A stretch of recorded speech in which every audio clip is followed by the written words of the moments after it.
Ce jeudi 30 mars, M6 diffusait un nouvel épisode de Pékin Express. Dans le numéro du jour, les participants se sont confrontés à l'épreuve de la voiture magique. Un nouveau défi qui a beaucoup fait parler sur les réseaux sociaux.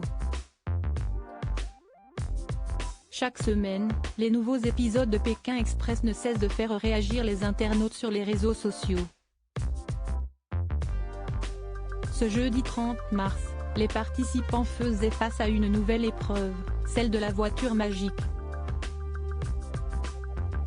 Ce véhicule de couleur rouge, qui apparaît sur les écrans des candidats pendant quelques minutes, est censé les emmener directement au point d'arrivée.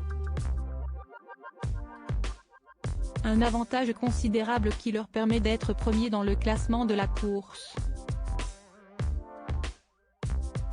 Seul hic, une fois le compte à rebours prédéfini dépassé, personne ne peut monter à bord de l'auto et profiter de ce bénéfice.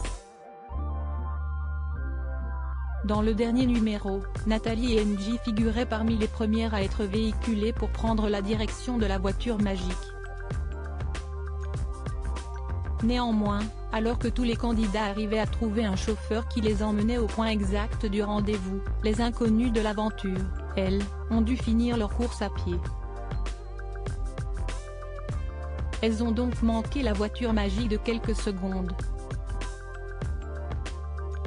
Un fait qui n'a pas manqué de faire réagir les internautes. Nathalie et NJ étaient à quelques mètres d'avoir la voiture magique. Aïe aïe aïe, je suis dégoûtée pour Nathalie et NJ, vraiment comme par hasard, elle était à ça d'avoir la voiture magique, peut-on lire sur Twitter. Nathalie se confie sur l'épreuve de la voiture magique en ayant raté la voiture magique et les épreuves suivantes. Nathalie et NJ n'ont donc pas eu l'immunité et ont été éliminés du jeu.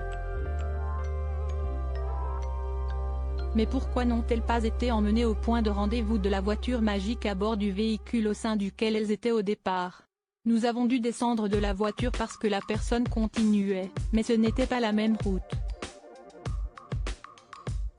Et comme malheureusement, au Paraguay, à première vue, il n'aimait pas vraiment la couleur d'Angie, on a eu des problèmes au niveau du stop et c'est pour ça que parfois, on a décidé de courir et de faire le reste à pied, car ça allait beaucoup plus vite.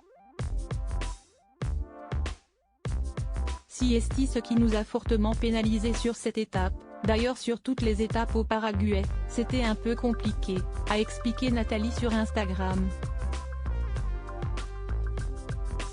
Malgré tout, celle que la plupart surnomment Natou précise qu'elle a particulièrement apprécié l'expérience, et ça, c'est l'essentiel.